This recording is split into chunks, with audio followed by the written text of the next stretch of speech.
All right. Welcome back on into the Cleveland Pulse YouTube channel. Flying solo today, right after another Cleveland Browns loss, moving them to 1-5 on the season. A 23-9 loss to the Pittsburgh Steelers. Welcome on in. If you are here, hit that like button.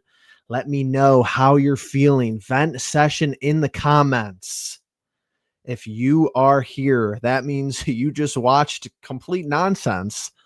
Fulam, welcome on in. Appreciate you being here. Yanni Pesa, welcome on in. Sending hate to the Browns from Toledo. Far and wide will be the hate to this front office and this Cleveland team. I don't even know where to start here. I got a lot of points to hit here. I'm going to hit them quick. I'm not going to go long here. 20 minutes. I'm going to try to get it in under at least, because that's all this team deserves. 20 minutes at the absolute most. You want to know why? Because every Sunday, they don't even have the temerity to do it other days of the week. The league doesn't even give us Thursday night games, Monday night games. They don't. Every Sunday at 1:00, maybe at 9:30 if they're across the pond playing some stupid game in London for whatever that may be, whoever thought that was a good idea. Every week on Sunday, I got to sit down and watch this team. I don't have to, that's on me. No one's forcing me. It's not like I'm held up at gunpoint, handcuffed to the couch, the TV. That's on me. Maybe I need to find a new hobby because they don't care about us. That's going to be my number one point off the top here. They don't care about us. Zach, can they move further away than Brook Park? I mean, I don't know. Play till 2029. That's what kills me the most, maybe, is that the Haslams with their billions of dollars, you know what? Good for them. Good for them. Regardless of his Pilot Flying J, investing into the Browns, whatever it may be, majority owner, running Haslam Sports Group. Good for them because they're smarter than everybody. They don't care. Sell the Shedeur Sanders jerseys. Fight with Cleveland's legislature in the state of Ohio to get the new stadium built. We don't really care about the 2025 season.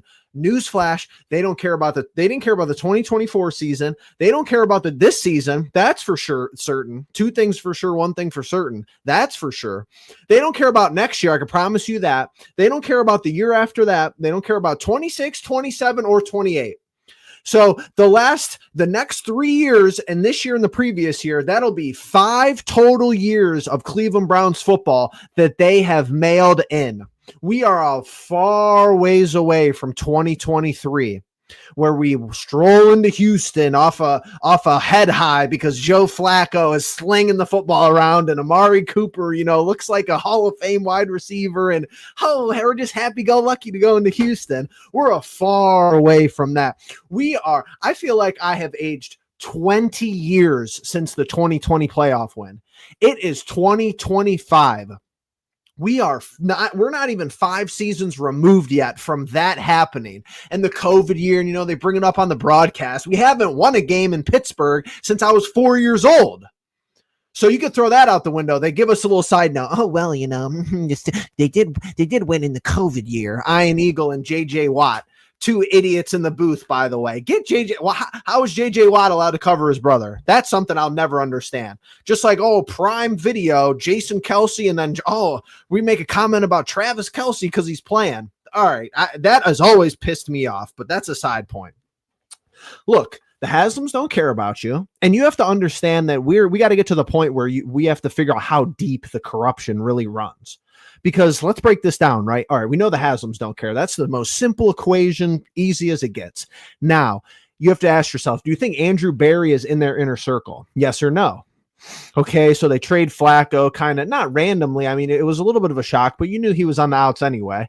Obviously, as soon as he got benched, he's on the outs. He doesn't want to sit behind, somebody who he's never going to go back in for unless 2 other guys get hurt. Okay. They trade Greg Newsome. I actually thought that trade was fine. I thought Tyson played okay today. He gave up a touchdown, but I don't know why, Schwartz doesn't do the shadowing. Like, they don't believe in that in Schwartz's defensive system, which is fine because, you would think you'd have your best cornerback, Denzel, who, has been here and just didn't get shipped over from Jacksonville middle of the week on DK the whole game. Maybe I'm wrong with that observation. Could be me. All right. So if you think Andrew Berry is in on the corruption, I'll get to the chat, guys. I love every single one of you. I'm going to read all these comments. Just let me get it off right here.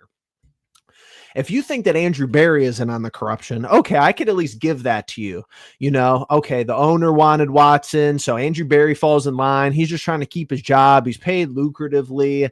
Why would you want to upset the boat? You're a general manager. Yeah, are you getting hired in the league as a general manager if the Browns fire you? I don't know. He's the point where the doubt starts to creep in. Like, is he, he had a good draft. There's some good things you could say about him. The rookies, even though Stefanski doesn't want to use them, Fannin doesn't know how to catch on some plays. It's a good draft. Gabriel is to be determined, obviously didn't play good today. That's, I think, the main takeaway is that Gabriel clearly regressed from the Minnesota game, which it's only 2 weeks, it's a small sample size, whatever. But, the Steelers defense has not been that good this year.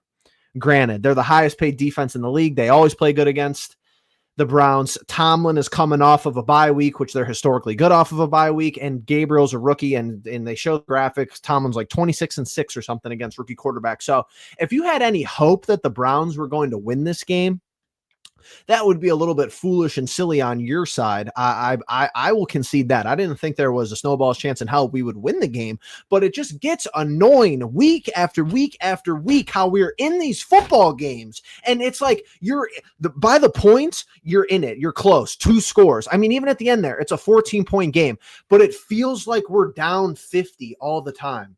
It feels like we're down 35 points all the time because this is the most anemic, low IQ, boring, uninspired offense I have ever seen in my life at any level of football. You could turn on Maction middle of the week and you could see more inspired offense from Kent State and Toledo and Bowling Green State University than what Kevin Stefanski is running. And that brings me to my final point. Is Kevin Stefanski in on it? If you think Andrew Berry is in this little tanking circle, hey, the Haslams don't care. All right, that's known. Berry doesn't care. Okay, I'll at least give you credence to that. If you think Stefanski is in on it and you're right, we have a whole nother set of problem on our hands because this is just malpractice from a football team. This is just blatant disrespect, slaps in the face every single week to the fan base that buys season tickets, that purchases merchandise, that sits down and watches the games week in and week out. It's unbelievable. It's despicable. And at some point, somebody's going to have to answer for it. We haven't scored 20 points all year. How many times you heard that throughout the week? 20? We couldn't even get to 10. We had 3 field goals and they were playing prevent defense in the fourth quarter. And Tomlin knows we still can't score the football. You still can't do it. I don't know what else to say. This every week. I mean, if you look at the schedule, everybody could concede, and Browns fans are for the most part, have their expectations set correctly, especially with these idiots in charge, especially. Don't get me wrong. Are we a little irrational at times? Yes. Do we have blind faith and hope that, the Browns are going to stop being the Browns? Sure. From time to time. Obviously not right now, but take a look at the schedule, guys. That's all you have to do. Let's run down the schedule game by game here really quickly. Then I get to chat. I promise I'm coming to chat. I appreciate you all guys being in here, but I have to illustrate this and people have to, I would like someone to agree or disagree with me.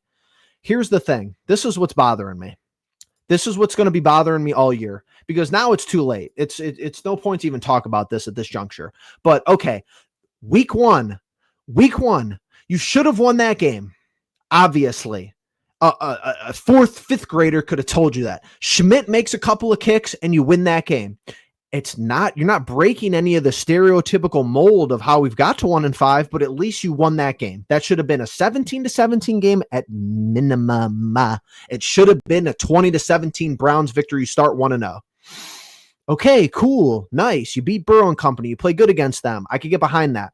The Ravens at that point in the year, obviously not now. Obviously everybody gets to face Cooper Rush and blah, blah, blah, blah, blah. And that's the thing about the Steelers too. Like how many backup quarterbacks are they going to face in a row? Or third string quarterbacks. They face Carson Wentz in Ireland. They face Dylan Gabriel, who technically, yes, he's our starter, but he was our backup quarterback to start the year. And now they get a quick turnaround and they get to face Joe Flacco, whoever it may be, Browning, Flacco on Thursday. So cupcake schedule for them per the usual. They're not very good. That's another thing. Every time I come on this broadcast, they're not very good. I said this about the Ravens, and obviously they've been banged up and they have a lot of injuries, and Lamar being hurt is playing a huge factor in that.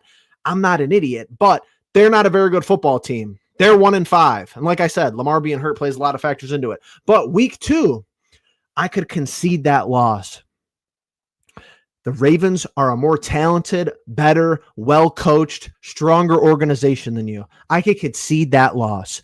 Week 3, you do the unthinkable against Green Bay. You show that you, even with the worst offense in the league, you can win football games. It was proven twice in the first 3 weeks that you could win football games with the worst statistical offense in the league. And then you move on to the Lions game, similar to this Ravens dynamic. Better roster, better coached, better organization. Somehow the Detroit Lions have lapped us as an organization and done a complete 180. I don't even want to talk about that. So at least through 4 weeks, you could have said, all right, you're 2-2. Things aren't looking good. We know it's an experimental year. You still don't have anybody tricked, but 2-2 through 4 weeks in this division right now is totally different story. And then you move along. Obviously, last week was a game you were in the whole time. And you know, you give up a touchdown on the last drive. Your defense, the first time they really fail you, if you're looking at it objectively through 5 weeks, is in this stupid ass game in London where the Vikings were already in Europe and somehow we have to travel and they don't, and all their stuff is there and they've been in this routine overseas for weeks and we're jet lagged and whatever. You lose that stupid ass game. Okay, that's fine. And then you play a Steelers team that, one, didn't really look that good, to be honest with you. They're beating up the ninth string tackles that we have. Cam Robinson goes down and Conklin is out with the concussion. Okay, yeah, they score 23 points. Dylan Gabriel has about 4 or 5 balls that are interception worthy that they don't pick off. I'll fully concede all of that. But were they completely, were we unmatched and overmatched all day? No, but you still knew that there was no chance for the Browns to win this football game with the drops, with the illegal formation penalties, with the offsides, with Jerry Jeudy, 15-yard personal foul penalties, with all this existential stuff that is Kevin Stefanski's fault, by the way. That's where I'm getting to next. With all of that, you were 1 score away from, all right, it's not improbable. It's a small percent chance, but it's, you score a touchdown here and it's a 7-point game. It's not like this was a 40-3 rout like we've seen plenty of times in Pittsburgh before. Obviously, they had no chance to win the football game. However, it's not like the Steelers whooped up on you all day. They beat your backup offensive lineman, and that was really it. And Stefanski beats himself all game. 52 pass attempts for Dylan Gabriel in his second week as a starting quarterback.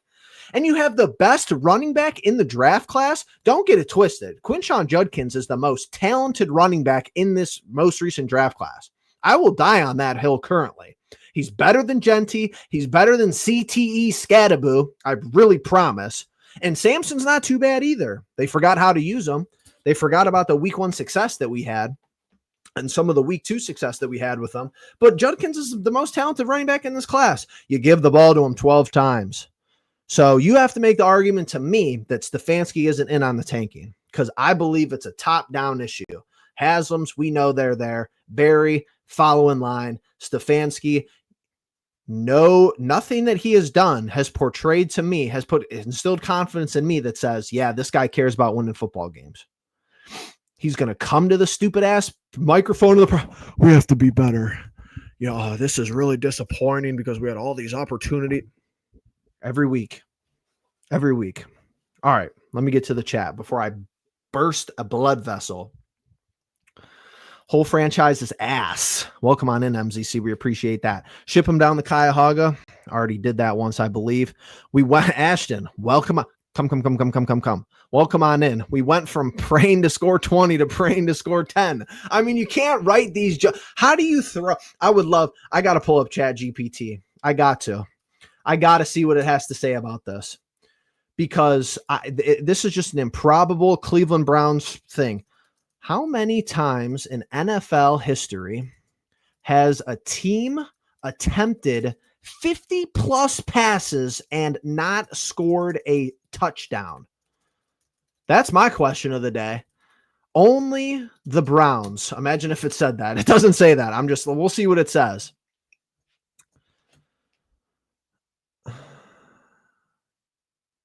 Dan Marino and Joe Montana each had 60 pass attempts in a game with 0 touchdowns. Wow. Okay, good to know. We're going to see. We're going to do some more research with ChatGPT, but it's only this team, I swear. 52, probably from a rookie. That's probably never happened before with a rookie. I almost guarantee it. A rookie throwing the ball 50 times, A, how many times has that happened standalone? And B, they don't have a passing touchdown. You can't even make this stuff up. You couldn't even make that stat up.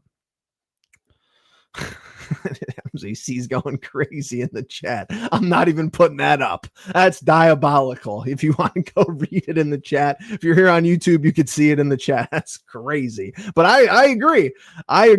Someone needs to be fired. Mike, I'm at the point where if Stefanski is not fired, then they're all in on it. Because you have to think about it. Okay, let's play. Let me defend that. Let me defend everybody. I'm going to put my defense cap on for all of these nincompoops that are running this team top down. Let's start with the bosses, because the Haslams, they're not going to fire themselves unless they sell out, which they're not going to do. Let me defend them. Okay. And this is not where I'm at. I'm just telling you, let's play both sides here. So at least it's a fair shake down the middle. All right, the Haslams, you felt like you were right there with a roster 5 years ago that included Baker Mayfield and all these other guys. And, Myles Garrett is a premium player at the position. Denzel Ward is right up there as well. Your offensive line is pretty good. There's a couple things you need to sort out. Your defensive coordinator had issues and all this, that, and the other. But, if we just upgrade the quarterback position, we're right there in contention with the AFC, at the top of the AFC. Okay, that's their thought process. The Watson move, however you feel about it, however you felt about it, however you feel about it now, at least if you were there, if you were the staunchest Haslam defenders and supporters, which I don't know if those people exist besides people that are, have Haslam as their last name, that's where at least you could go. All right, let's move on to Barry. All right, Andrew Barry, questionable draft selections in the past, Jedrick Wills, all of this, had to eventually trade Baker Mayfield and this and that. This last draft, at least you could hang your hat on. Say, hey, look, right now it doesn't look like I have a miss in this last draft. And I still think you got some rose-tinted glasses on because you're trying to find the bright spot and the silver lining in this dumpster fire that is the Cleveland Browns at 1-5. Because I don't know, Fannin, they all look like rookies at some point, which is, you're going to see, like Schlesinger, he's good. Graham didn't make a lot of noise today. He's kind of like the hidden guy in the stat sheet. He has good advanced analytics, but do you ever hear Ian Mason Graham in the backfield? Like, you didn't hear that today. Judkins, obviously a stud, being misused. Samson, I think is the same way. Like, Judkins and Samson has this inside shot to be like your Chubb Hunt for the next couple of seasons. If we could get back to jumbo packages and 12, personnel and blocking tight ends and not have this decrepit, old, dilapidated offensive line, like you could at least make an argument for that. Fannin, like I said, love the kid's heart, love the kid's drive. Bowling Green State University. Like, every time I feel like he needs to make the play, he drops the football. But I still like him as a player. And then, like I said, Schlesinger and Graham, okay, whatever it may be. You could at least defend yourself if you're Andrew Barry. You could say, look, I just had this draft. We got 2 quarterbacks that we need to evaluate here. I've been trying to do this. I've had some pretty good wide receiver trades in the past. Allegedly, I got Amari Cooper for nothing. We signed Joe Flacco, and I got at least something out of him.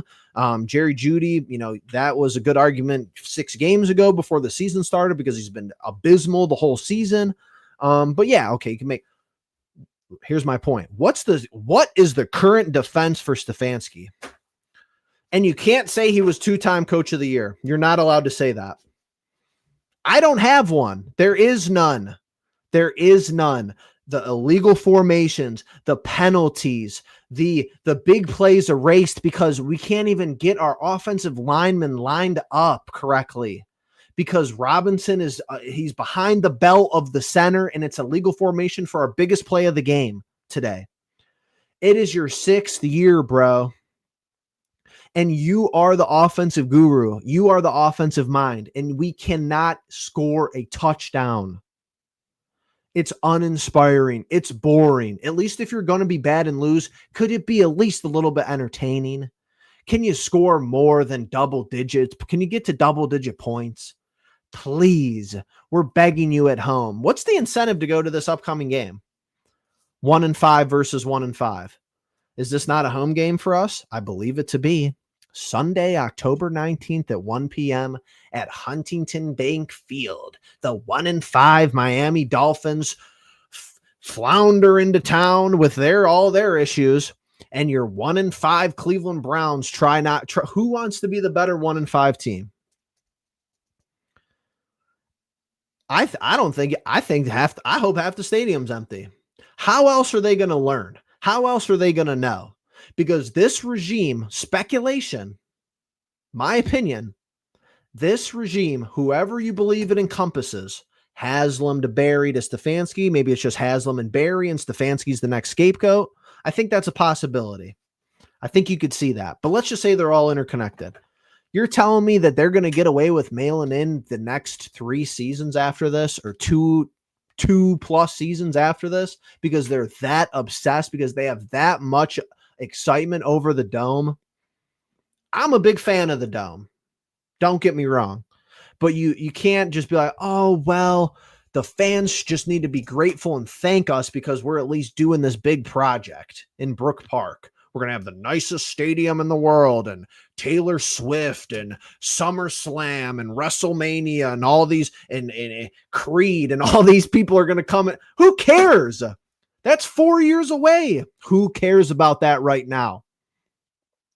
And where I'm at currently is, regardless of how you feel about Barry, maybe they are a package deal.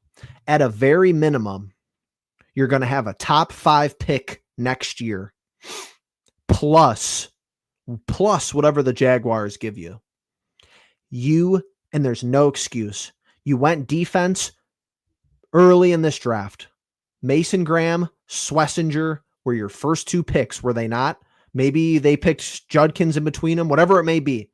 2 out of the 3 picks were right up the middle of the defense. That's fine. You have to go offense with both of these picks next year.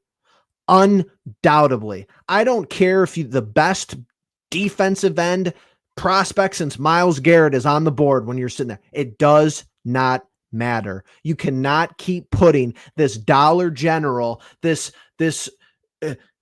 just can't keep doing it. Something has to give here. And I don't even want to watch the rest of this year. Imagine if you don't do that next year. You have to go wide receiver or quarterback, or you have to go offensive tackle at a very minimum, which tackle is going to piss people off if you go tackle in the first round next year, even though it's very needed. The sharp football fans out there will tell you that we need at least 1 offensive line pick with these top 2 picks next year, if you really want to be objective about the situation. Because for how bad Gabriel was today, a lot of it isn't his fault. A lot of it wasn't Flacco's fault. A lot of it wasn't all the quarterbacks' fault last year. Dare I say, don't kill the messenger here. Some of the Watson problems was not his fault. A lot of it was. Don't get me wrong. I don't want to come on here and defend the guy because I don't even want to talk about him. But the offensive line has been in shambles for 2 seasons. So you have to do something about that. And if you want a quarterback next year and a quarterback draft class that looks like they're a bunch of fakers, Arch Manning and Drew Aller hurt for the rest of the year, and a bunch of guys who they look like, do any of these guys look better than Dillon Gabriel? Any of them? Lenora Sellers, maybe? Dante Moore from Oregon? I don't think so. I don't think so at all. All right, let me get to some comments here. What's crazy is that what's the point of tanking if we can draft any position that matters? Ashton, what's the point of tanking if Stefanski's going to be coaching these guys? That was my whole point. I had a brain fart and lost my mind. I didn't even finish the point. You got to fire Stefanski because do you want him coaching these first-round picks next year on offense? I certainly don't. Thank you for finishing my thought for me. That's why you guys are here, because I'm losing it. I'm actively losing it. So I can't even finish the point. 27-6 now. And Njoku falling down, acting injured every time his target missed a catch was also hilarious. He'll be gone. Just trade him. What do you need Njoku for? Give Fannin all the routes. Give Fannin the keys. You could draft a tight end. You got so many picks late next year. You could draft a Harrison Bryant type of player and just, hey, can you block? Well, hey, this is Andrew Berry of the Cleveland Browns. Can you block? He goes, yeah, coach, I could block. Okay, we'll draft you. That's how it goes next year. Get him in 12, 13 personnel, draft a tackle next year, draft a tight end who can block, and give the ball to Judkins more than 12 times. Please. It's not hard. Why is Dylan Gabriel throwing the ball over 50 times? And you have the best rookie running back in the class, and he has the ball 12 times in an AFC North game where you know that time of possession, it matters. Controlling the field matters. The field position, keeping Aaron Rodgers off the field. It's your bread and butter. It's how you win football games. It's how you beat Jordan Love. It's how you have their only win of the season. It's because Jordan Love didn't have the football when it mattered. And when he did, you took the ball away from him. We can't even score double-digit points, with even if our defense scored a touchdown, I'd be sitting there thinking, can we even get to 20 points? That's how bad it really is. Completely forgot we had Mason Graham. It's not that Mason Graham is bad. Like, don't get me wrong. Like, I don't want to do the revisionist history. Like, oh, we should have took Abdul Carter right there. Or, we should have stayed at 2 and drafted. I still think moving out of 2 and passing on Hunter was smart. I still think that was the correct move at the end of the day. Obviously it's early in both of their NFL careers, but it's like, yeah, he's a D tackle. Do you hear his name a lot? Being called over the PA announcing. I don't know. It's just like, did anybody show up today on the defensive line? Really? Collins a little bit, Myles Garrett, another MIA game in Pittsburgh after talking shit all week. It's like, I can't believe as a fan base, me included, fell for like, the emotional roller coaster of Myles wants out.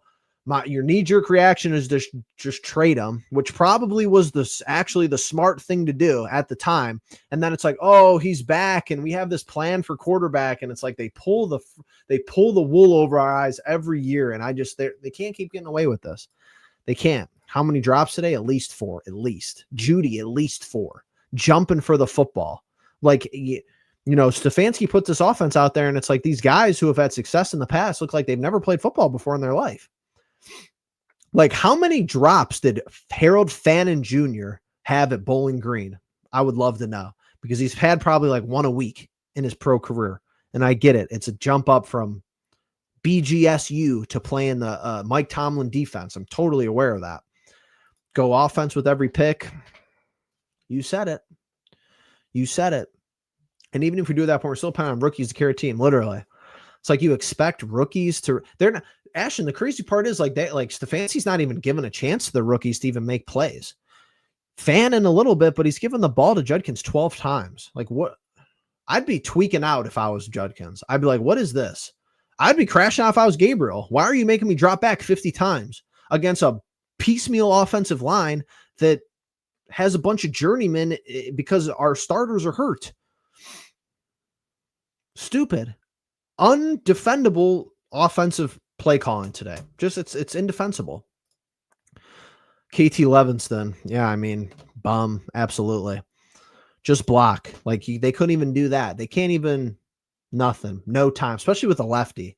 Like, you're flipping his blind side, and Watt and Herbig are just running wild. Like, did Watt really even have that big of a game today? No, it was Herbig. Watt obviously made some plays. He's going to.